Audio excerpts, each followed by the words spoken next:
Teks eksplanasi adalah teks yang menyajikan tentang fenomena alam, fenomena sosial, dan fenomena lainnya secara informatif dan faktual. Tujuan teks eksplanasi yaitu menjelaskan atau menerangkan tentang sebuah proses atau peristiwa secara informatif dan faktual. Karakteristik teks eksplanasi yaitu yang pertama, informasi yang dimuat di dalamnya didasarkan pada fakta atau bersifat faktual. Yang kedua, fenomena yang diterangkan berkaitan dengan ilmu pengetahuan. Yang ketiga, bersifat informatif. Yang keempat, tidak mempengaruhi pembaca terkait apa yang dibahas.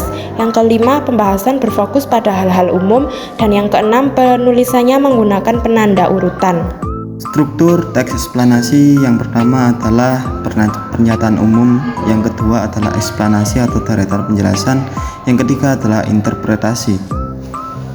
Unsur kebahasaan teks eksplanasi adalah yang nomor 1 kata istilah, nomor 2 konjungsi kausalis, yang ketiga adalah konjungsi kronologis. Langkah-langkah pengerjaan yang pertama memberikan video pembelajaran mengenai materi teks eksplanasi. Yang kedua, peserta didik menyimak video yang diberikan. Yang ketiga, peserta didik mempresentasikan video teks eksplanasi yang diberikan. Yang keempat, guru membagi peserta didik menjadi beberapa kelompok. Yang kelima, peserta didik mengerjakan tugas yang diberikan guru secara berkelompok. Yang keenam, guru memberikan penjelasan lebih terperinci mengenai materi teks eksplanasi. Jenis-jenis teks eksplanasi adalah 1. Teks eksplanasi sekuensial, kedua teks eksplanasi faktorial, ketiga teks eksplanasi teoritis, dan yang keempat yaitu teks eksplanasi kausal. Cara membuat teks eksplanasi adalah 1. Menentukan topik masalah, kedua menentukan tujuan karangan, ketiga mengumpulkan data dari berbagai sumber, keempat menyusun kerangka sesuai dengan topik, dan yang kelima yaitu mengembangkan kerangka menjadi karangan teks eksplanasi.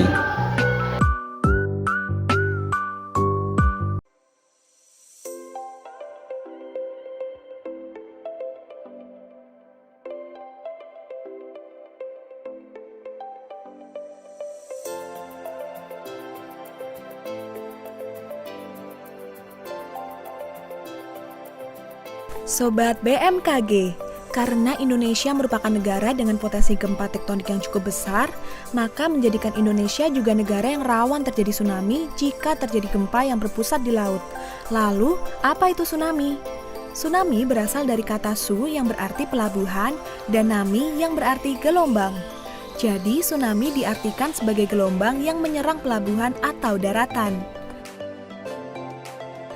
Tsunami disebabkan oleh adanya perubahan atau deformasi pada dasar laut. Peristiwa deformasi pada dasar laut dapat disebabkan oleh adanya gempa bumi tektonik dengan magnitudo lebih besar dari 7 dan kedalaman sumber gempa kurang dari 70 km.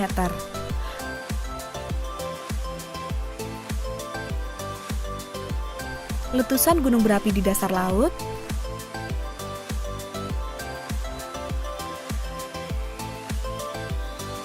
longsoran yang terjadi di dasar laut atau longsoran di darat yang masuk ke dalam laut,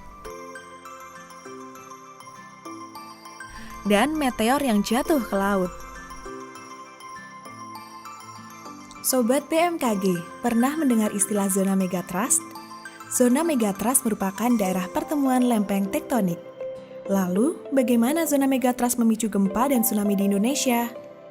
Pergerakan penunjaman lempeng samudra Indonesia-Australia ke bawah lempeng benua Eurasia terkunci di bidang kontak antar lempeng. Hal ini menyebabkan terjadi akumulasi medan tegangan atau stres batuan sampai pada batas elastisitasnya. Selanjutnya terjadi patahan dengan tiba-tiba yang dimanifestasikan sebagai gempa kuat dan dapat memicu terjadinya tsunami. Ada satu sumber gempa yang terlupakan, yaitu outer horizon. Bukan hanya sumber gempa subduksi lempeng, outer horizon atau sumber gempa di luar zona subduksi juga sebagai ancaman gempa kuat yang berpotensi menimbulkan tsunami.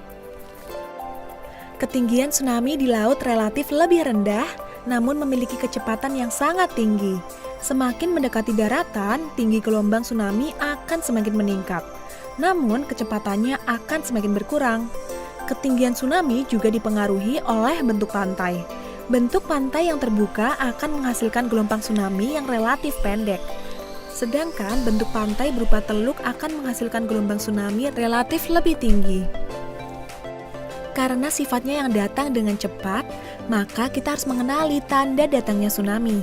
Sebelum datangnya tsunami, terlebih dahulu akan terasa getaran yang kuat karena gempa bumi yang menyebabkan kita susah berdiri.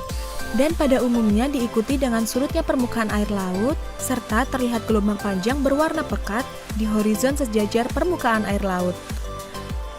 Bagaimana Sobat BMKG? Sudah paham kan apa itu tsunami? Jadi tetap waspada ya ketika kita berada di daerah rawan tsunami. Yang paling penting, jangan termakan informasi yang tidak benar sumbernya ya.